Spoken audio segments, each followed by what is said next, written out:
Fala pessoal, vamos então para mais uma resolução. Essa questãozinha aqui é muito boa, tá? O enunciado dela é um pouco extenso. Já coloquei aqui o gráfico e a função que define esse gráfico. Isso aqui é referente a essa parábola, beleza? E essa questão ela quer saber, na verdade, o ângulo que está compreendido aqui dessa reta com o eixo aqui do x do vértice, né? O eixo de simetria. Ele quer saber esse ângulo aqui. Tudo bem? Então o que acontece? De repente você vai olhar essa questão aí e vai achar que é muito difícil, só que não é tão difícil assim, tá? Vamos resolver ela bem tranquilona, bem passo a passo. Presta atenção, o que eu vou fazer? Malandramente, eu já observo aqui um triângulo, sim ou não? Aqui, ó, esse triângulo, onde aqui eu tenho o y, o ponto de máximo, perdão, que aqui vai ficar o y no vértice, eu tenho um ponto de máximo, isso aqui é o vértice, tudo bem? E aqui eu tenho o x do vértice, tá? Aqui eu tenho a origem, 0, 0. Eu já consigo definir que isso aí parte da origem também, porque eu não tenho aqui o termo independente, tá? O termo independente é 0, então está partindo da origem, tudo bem? Então olha só, aqui eu tenho um triângulo retângulo. Um triângulo retângulo. Vou fazer o seguinte, para ficar um pouco mais claro, eu vou destacar esse triângulo retângulo. Vou trazer esse triângulo retângulo para cá, que a gente vai observar ele um pouquinho melhor, tudo bem? Deixa eu colocar esse triângulo retângulo aqui então, que ele vai ficar o seguinte. Deixa eu obedecer aqui, tentar obedecer a proporcionalidade, para não ficar tão diferente assim. Tá, aqui tá bom. Então aqui eu tenho esse triângulo retângulo, que eu vou desenhar aqui para você ver, beleza? Aqui o ângulo reto, tudo bem? E ele quer saber justamente esse ângulo alfa aqui em cima, tá? E aqui eu vou fazer, tá, que é esse ângulo alfa, aqui é 90 graus. Olha só, o que eu vou descobrir? Eu consigo descobrir aqui essa medida aqui, esse cateto, que é o cateto oposto, e eu consigo descobrir esse cateto adjacente. Consigo ou não? Consigo, né? De que forma? Se aqui é o x do vértice, essa medida aqui que eu encontrar do x do vértice é a medida desse cateto aqui de baixo, que é o cateto oposto. Tudo bem ou não? Então, vou em busca dele, tá? E olha só, eu sei que você já sabe que o x do vértice menos b sobre 2a, é ou não é? E aí vai ficar o seguinte, que o x do vértice então vai ficar menos b. Meu b aqui é 2 raiz de 3, né, que acompanha o x. Então vai ficar menos 2 raiz de 3 sobre 2a e meu a, que acompanha aqui o x quadrado. Vai ficar 2 vezes menos raiz de 3 sobre 3. Menos raiz de 3 sobre 3. Esse daqui é o x do vértice. Dá para melhorar um pouquinho isso aqui, não dá? Não dá? Então, ó, vou cortar logo esses dois, tudo bem? Vou cortar aqui, ó, esse 2 com esse 2. Morreu. Agora, aplicando um pouquinho de matemática básica, já sei que o x do vértice vai ser positivo, também tem que ser, até observando aqui o posicionamento no gráfico, tudo bem? Então, já vou ignorar esse sinal de menos aqui, tá? Vou fazer isso, tá bom? Se fosse uma prova discursiva, é bom você não fazer assim não, mas eu vou ignorar. Então, aqui eu vou ter o seguinte agora, ó. Eu tenho, repetindo a primeira, raiz de 3, vezes o inverso da segunda, 3 sobre raiz de 3. Então, morre aqui, ó. Vou ter, então, que o x do vértice é igual a 3. Opa!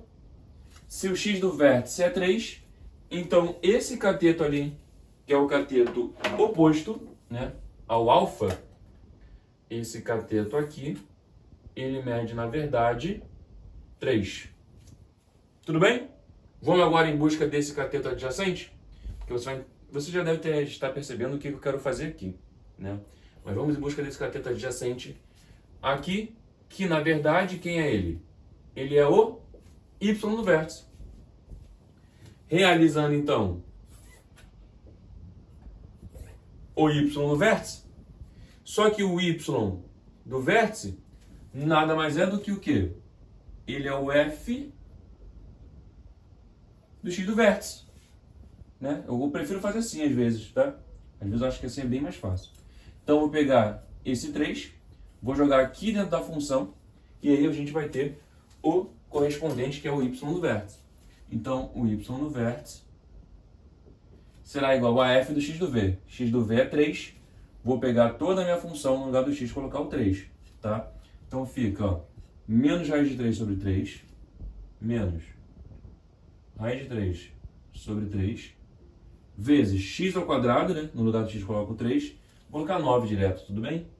9 mais 2 raiz de 3, deixa eu acertar aqui, mais 2 raiz de 3 vezes 3, que é o x. Beleza? Daqui para frente é só continha. Então, y do vértice vai ser igual, posso simplificar, ó, esse 3 e esse 9, que aqui você vai ficar menos 3 raiz de 3, menos 3 raiz de 3, mais 6 raiz de 3. Chegando à conclusão que o meu y do vértice será igual a 6 raiz de 3 menos 3, 3 raiz de 3. Esse é o y do vértice. Então, essa medida nada mais é do que 3 raiz de 3. Tudo bem? Então, agora vamos lá. Usando um pouquinho de trigonometria agora, eu sei que é um triângulo retângulo, tá? Aqui eu tenho o cateto oposto e o cateto adjacente. Opa, olhando para esse ângulo alfa, né? Olhando para esse ângulo alfa, deixa eu colocar aqui uma seta. Eu tenho o oposto, né? Que está oposto a esse ângulo, e eu tenho o adjacente, que é esse aqui, que está ao lado do ângulo. Qual é a relação que trabalha o cateto oposto com o adjacente? A tangente, não é isso? Tem uma galera que gosta de utilizar aquele lance assim, ó, só catoa, né? Isso ajuda bastante. Pode parecer bobeira, mas ajuda, né? Sei que vale mais a pena você entender ali como é o que está acontecendo, mas alguns gatilhos na hora da verdade ajuda bastante, na hora da guerra.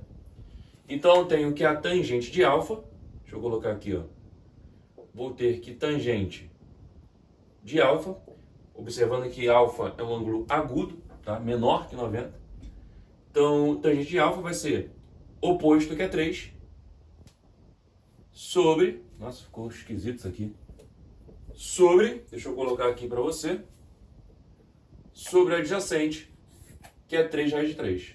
3 raiz de 3. Show de bola? Cancela, ó, esse 3 com esse 3, chegando que a tangente de alfa será 1 sobre raiz de 3, racionalizando, multiplicando em cima por raiz de 3 e embaixo por raiz de 3, vou ter que a tangente de alfa, ó, observando que eu quero encontrar alfa, tudo bem? Tangente de alfa será raiz de 3 sobre 3. Chegando então ao final, que a tangente de alfa nada mais é do que raiz de 3 sobre 3. Vitor, não é o que eu quero. Eu quero saber quem é alfa. Tá? Quem é alfa? E agora você vai pensar. Presta atenção. Se alfa é um ângulo agudo, isso aqui é um triângulo retângulo, ângulo agudo, e a tangente desse ângulo é raiz de 3 sobre 3, vou pensar agora no básico. Qual é o ângulo agudo que tem como tangente raiz de 3 sobre 3? Se você quiser pensar na tabela, tanto faz, tá? Você vai chegar à conclusão, então, que alfa necessariamente precisa ser quem? Raiz de 3 sobre 3, 1 raiz de 3. Logo, posso concluir que meu alfa é 30 graus. Lá pela tabela também trigonométrica, você tem que o alfa que tangente de 30 graus é a raiz de 3 sobre 3. Tudo bem? E aí eu posso dizer que esse alfa aqui, ele é 30 graus. Tranquilão? Uma questãozinha não muito difícil. Não adianta me dizer que, Vitor, essa questão foi muito difícil, que não é, tá? O problema de vocês é que às vezes vocês confundem a dificuldade com impossibilidade, né?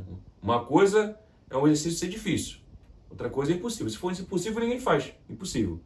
Então não confunda impossibilidade com dificuldade. Então fica com esse exercício aí. Espero agregar no teu estudo e